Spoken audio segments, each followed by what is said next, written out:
Mis papás vendían niños en la dark web. Mis padres siempre parecieron personas comunes y corrientes.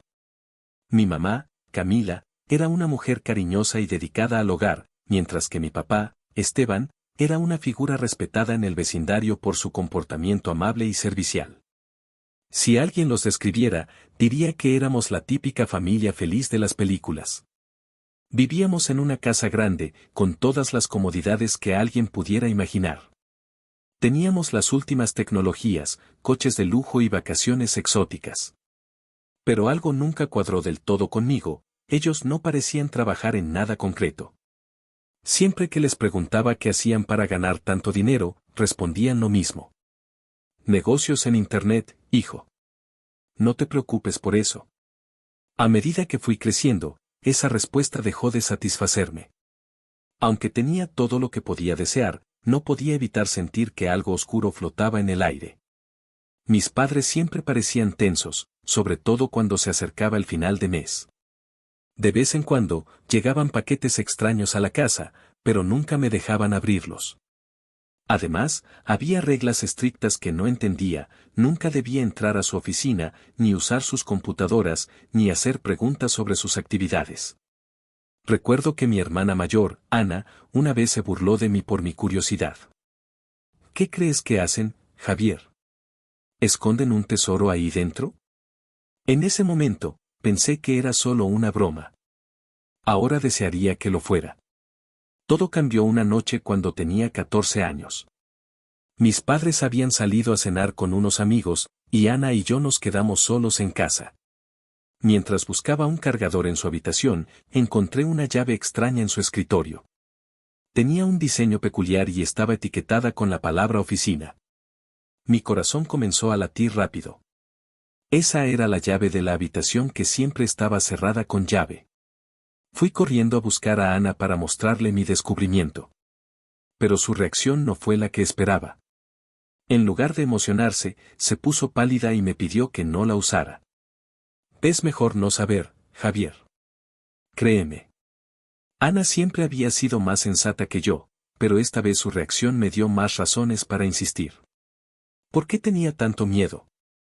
Al final, la convencí. Solo echaremos un vistazo rápido.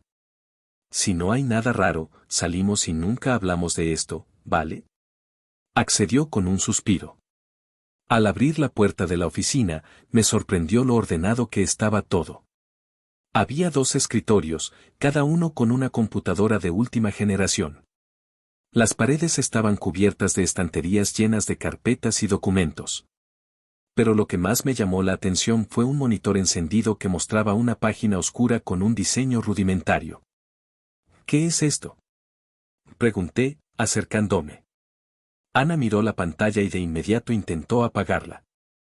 No deberíamos estar aquí, Javier. Esto es demasiado raro. Antes de que pudiera responderle, mis ojos captaron algo en la pantalla. Había fotos de niños. Algunos parecían asustados, otros estaban mirando a la cámara con una expresión vacía. Sus nombres, edades y descripciones físicas estaban junto a etiquetas que parecían precios. ¿Qué es esto? Pregunté de nuevo, esta vez en un susurro. Ana no respondió. Estaba paralizada, con las manos cubriendo su boca. Comencé a revisar los archivos en la computadora. Había conversaciones en un chat en vivo. Mensajes como: ¿está listo el paquete? La mercancía debe estar en perfecto estado. No toleraré retrasos. Sentí que el estómago se me revolvía. Mis padres no solo estaban involucrados en algo ilegal, estaban traficando con niños. Ana intentó cerrar la computadora, pero yo la detuve. Espera. Tenemos que saber más. Seguí explorando los archivos hasta que encontré un calendario digital. En una entrada marcada para ese viernes, decía. Ana empezó a llorar en silencio. La abracé, tratando de calmarla, aunque yo mismo estaba al borde de las lágrimas. Tenemos que llamar a la policía, dije. Ana asintió, pero cuando intentamos usar el teléfono, descubrimos que la línea estaba bloqueada. Mi madre había instalado algún tipo de sistema de seguridad que limitaba el acceso a Internet y las comunicaciones. Antes de que pudiéramos decidir qué hacer, escuchamos el sonido de un coche entrando en el garaje. Mis padres estaban de vuelta. Cerramos la oficina a toda prisa y fingimos estar viendo televisión. Mi madre entró y nos miró con sospecha. ¿Qué están haciendo despiertos a esta hora? Solo viendo una película, respondió Ana, tratando de sonar tranquila. Camila no dijo nada más, pero su mirada se quedó fija en nosotros un momento demasiado largo. Esa noche no pude dormir.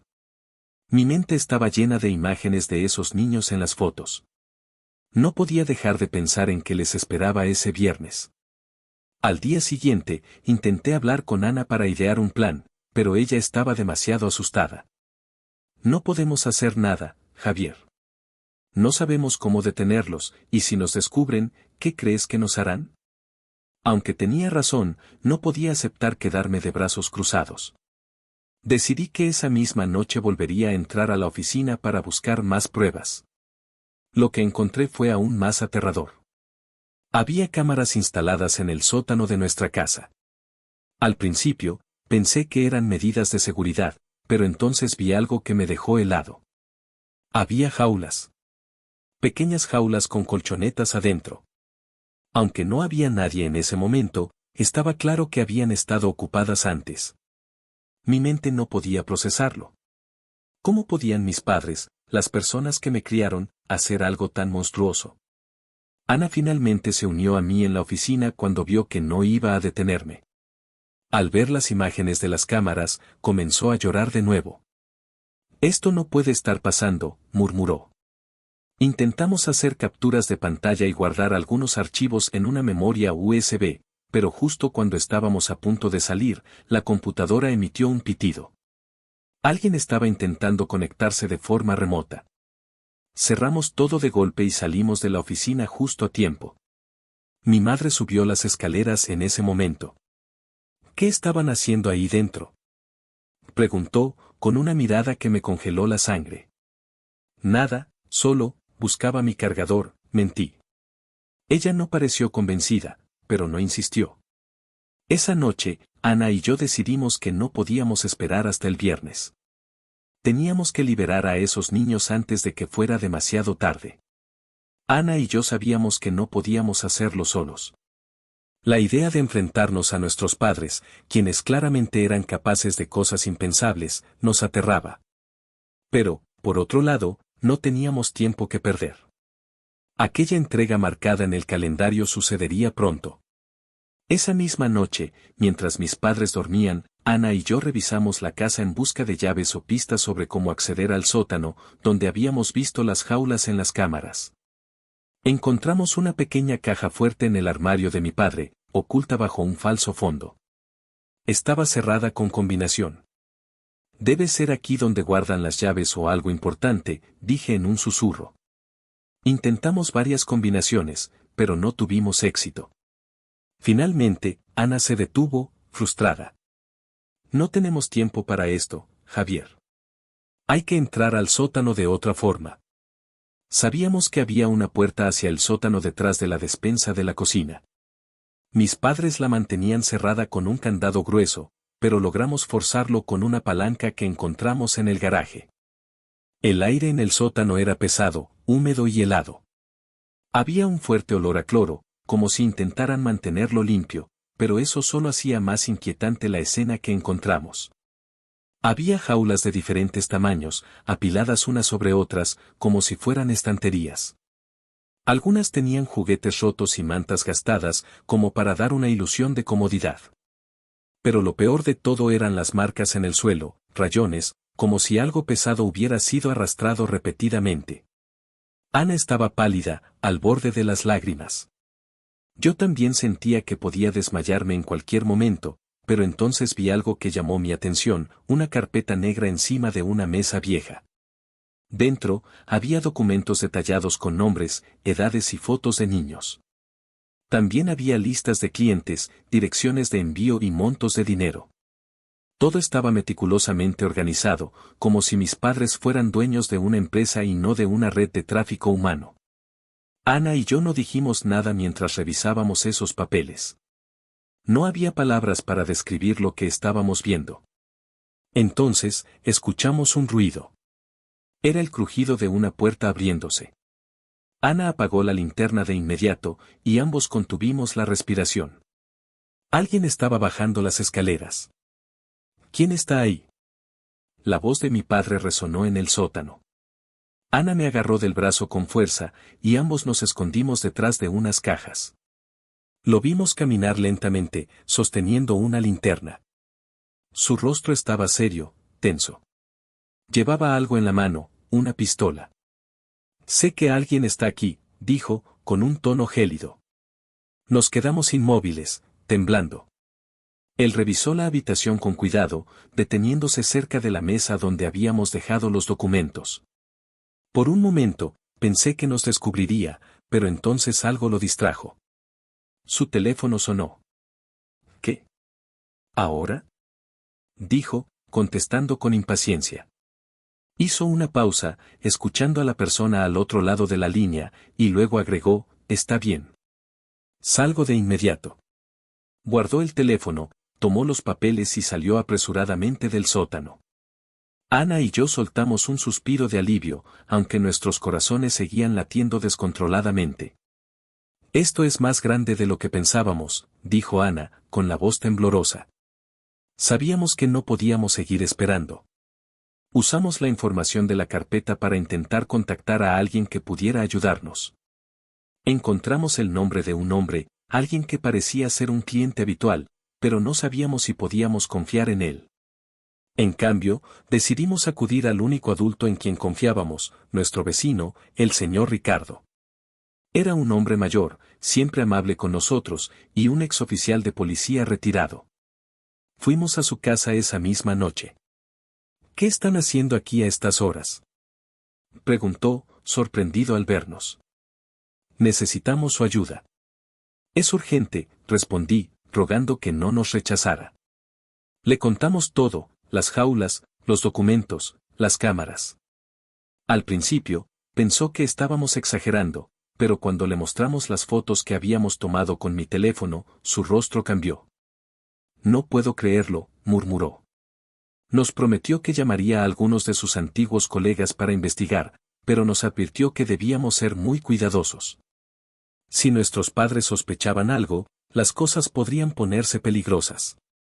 A la mañana siguiente, el ambiente en casa era tenso.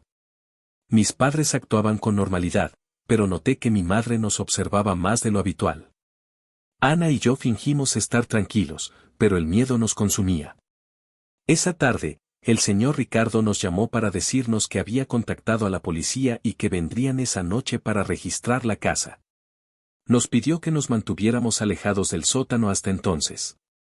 Sin embargo, algo salió mal. Esa misma noche, mientras cenábamos, escuchamos un fuerte golpe en la puerta principal. Antes de que pudiéramos reaccionar, varios hombres vestidos de negro entraron a la casa, armados y con pasamontañas. Mis padres no parecían sorprendidos. De hecho, mi padre incluso sonrió. Sabía que ustedes dos no podían quedarse callados, dijo, mirándonos fijamente. Nos ataron las manos y nos llevaron al sótano, junto con varios de los hombres. Allí, nos hicieron sentarnos en el suelo mientras nuestros padres discutían en voz baja con los desconocidos. Parecía que algo había cambiado en sus planes, algo que los había puesto nerviosos. Tenemos que irnos ya, dijo uno de los hombres. Mi madre asintió, pero antes de moverse, se giró hacia nosotros. Esto no tenía que pasar. Pero ahora ustedes también son parte del problema. Sus palabras me helaron la sangre. El sótano, que ya me parecía aterrador antes, se transformó en un escenario de absoluta pesadilla. Mi padre y los hombres enmascarados discutían a toda prisa mientras mi madre nos observaba con una mezcla de lástima y desprecio. Ana, por su parte, luchaba contra las cuerdas que ataban sus manos. Javier, tenemos que hacer algo. No podemos quedarnos aquí, susurró, su voz llena de pánico. Mi mente corría a toda velocidad, buscando desesperadamente una salida. Pero entonces, el inconfundible sonido de sirenas rompió el aire. Policía. Salgan con las manos en alto. Gritó una voz desde afuera. La reacción fue inmediata. Los hombres enmascarados sacaron armas y se posicionaron frente a las ventanas del sótano. Mis padres no parecían sorprendidos, como si hubieran anticipado que esto sucedería. Sabíamos que este día llegaría, dijo mi padre, encendiendo un cigarro con calma. Su actitud fría y controlada me ponía la piel de gallina. Mi madre, sin embargo, estaba inquieta. Se acercó a nosotros y se agachó para susurrarnos al oído. Les advertí que no se metieran. Ahora esto es culpa suya. Antes de que pudiera responder, los disparos comenzaron. La policía intentaba entrar a la fuerza, mientras los hombres enmascarados devolvían el fuego. Ana y yo estábamos atrapados en el medio, incapaces de movernos o gritar. En medio del caos, el señor Ricardo apareció en la ventana del sótano, acompañado por varios policías. Lograron derribar una parte del muro y comenzaron a entrar. Javier. Ana. Quédense agachados. Gritó Ricardo, corriendo hacia nosotros. Uno de los hombres enmascarados lo vio y apuntó, pero antes de que pudiera disparar, Ricardo le disparó primero. El enfrentamiento fue breve pero brutal. Finalmente, los hombres enmascarados fueron sometidos, y mis padres no tuvieron más opción que rendirse. La policía los esposó y comenzó a inspeccionar el sótano. Ana y yo fuimos liberados de nuestras ataduras. Corrimos hacia Ricardo, abrazándolo con fuerza. Están a salvo ahora, dijo, aunque su voz era tensa. La investigación que siguió destapó una red de tráfico de personas mucho más grande de lo que habíamos imaginado.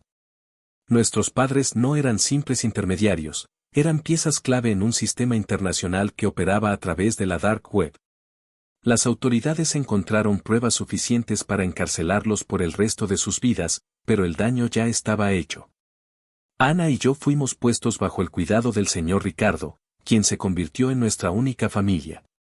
A pesar de que estábamos a salvo, las cicatrices de lo que descubrimos nunca desaparecieron.